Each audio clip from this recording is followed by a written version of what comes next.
Mise au point du secrétariat général de la SENCO sur les propos du vice-premier ministre Jean-Pierre Bemba à l'endroit de l'Église catholique en République démocratique du Congo.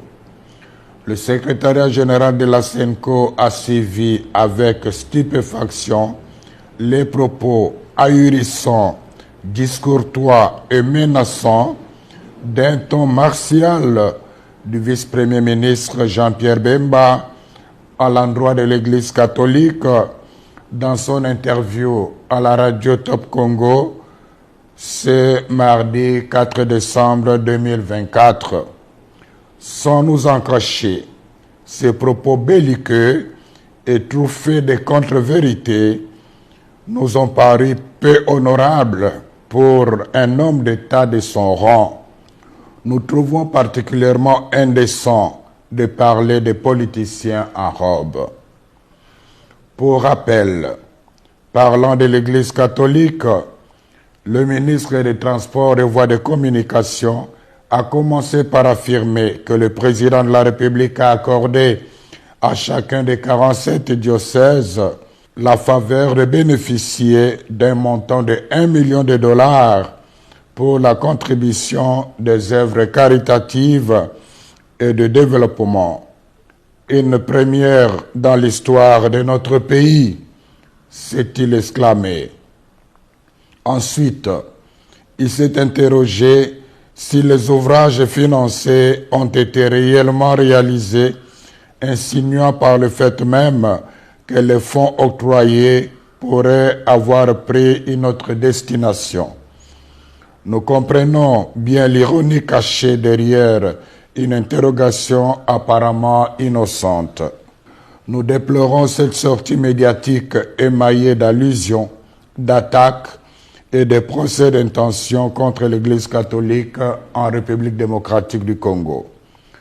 Nous sommes affligés de constater que M. Bemba ne maîtrise pas les dossiers des projets financés par le Trésor public à la demande du chef de l'État. Au nom de la sagesse élémentaire, il aurait intérêt à s'informer davantage avant de prendre publiquement la parole. Revenons aux faits. La vérité est qu'il y a plus de 2 ans, à la demande personnelle et insistante du président de la République, conformément à la mise en application de l'accord cadre entre le Saint-Siège et la République démocratique du Congo sur les matières d'intérêt commun, le gouvernement de la RD Congo et l'Église catholique ont convenu de collaborer pour la mise en œuvre de projets sociaux et économiques à impact visible en faveur des populations locales à travers les 48 diocèses de la RD Congo. Sans jamais avoir été demanderesse, et surtout dans le souci de rendre service à la population, de bonne foi, l'Église s'est engagée. Auréolée de son expérience incontestable en matière de développement et des avantages de son omniprésence en territoire congolais, elle a accepté cette lourde charge en vue de contribuer au bien commun des Congolaises et des Congolais qui, comme on le sait, est souvent compromis à cause de la mauvaise gouvernance et de la corruption. Signalons toutefois que, pour des raisons pertinentes, largement compréhensibles, l'archidiocèse de Kinshasa s'est abstenu d'accéder au fonds. Dès le départ, le gouvernement congolais s'est engagé à mettre à la disposition des diocèses trimestriellement un fonds pour la mise en œuvre des projets retenus par chacun des 47 diocèses en RD Congo. Pour des raisons de trésorerie, il n'a malheureusement pas respecté l'échéance, mais il n'a pas renoncé aux engagements pris.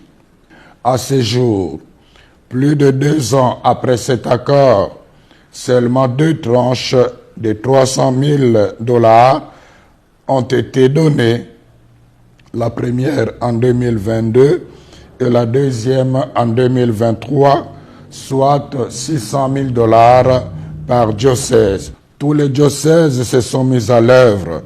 Certains ont même reçu la visite du conseiller principal du président de la République en charge des questions religieuses.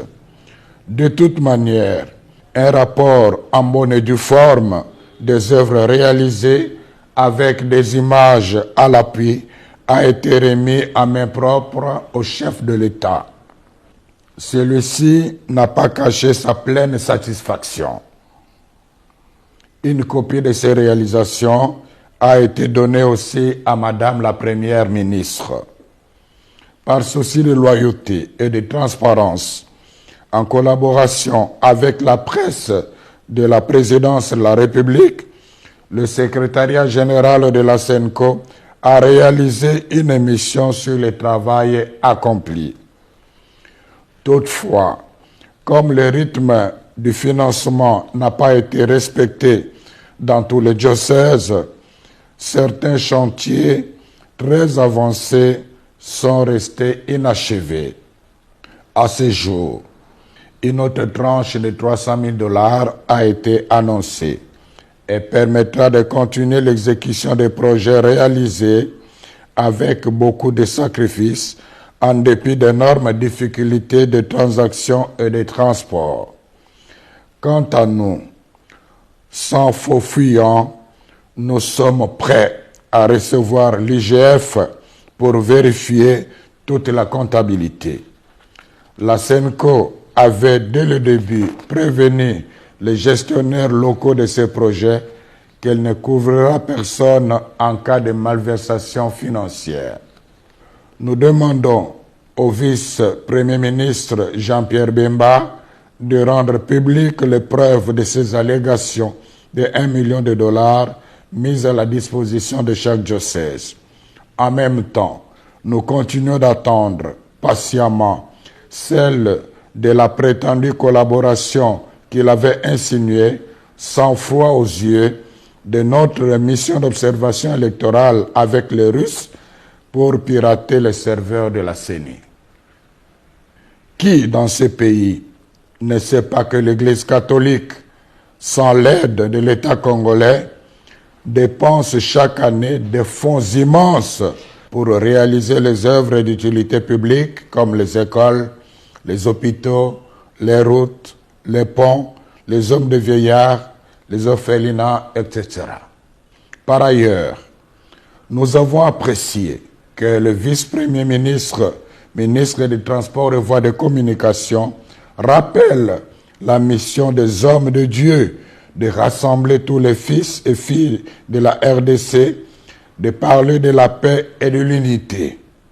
La question fondamentale est celle de savoir comment lui et ses alliés ont-ils accueilli les multiples appels de la SENCO ces dernières années au respect des principes démocratiques et des droits de l'homme, à la transparence du processus électoral et à l'organisation des concertations des représentants des forces politiques et de la société civile afin de renforcer la cohésion nationale et d'affronter ensemble les défis sécuritaires. N'est-ce pas au nom de la même paix que la SENCO demande de ne réviser ni changer maladroitement et imprudemment la Constitution? C'est toujours au nom de la paix que la même Église catholique avait demandé au VPM Jean-Pierre Bemba de ne pas s'engager dans un conflit armé post-électoral. Conflit qui a fait plus de 200 morts, dont les enfants en uniforme en 2007 en pleine ville de Kinshasa. Où trouve-t-on la haine dans les messages de l'Église catholique? Nous réclamons les preuves tangibles. Aussi, faut-il rappeler qu'aimer quelqu'un ne signifie pas applaudir même ses erreurs. À cet égard, nous souhaitons ardemment que le vice-premier ministre Jean-Pierre Bemba se souvienne que l'Église qu'il vilipende avec dédain depuis un certain temps est la même dont il avait bénéficié de 2 précieuses visites pendant qu'il était en prison à La Haye. La vérité de l'histoire renseigne la sagesse, résiste à la frivolité du temps. La SENCO remercie les gouvernants, particulièrement le président de la République, d'avoir fait confiance à l'Église catholique en demandant au gouvernement de lui octroyer les moyens financiers lui permettant de réaliser les œuvres sociales à impact visible jusque dans le coin le plus reculé du pays. Quiconque croit que cet argent a été donné à l'Église pour acheter son silence et étouffer sa mission prophétique se trompe éperdument.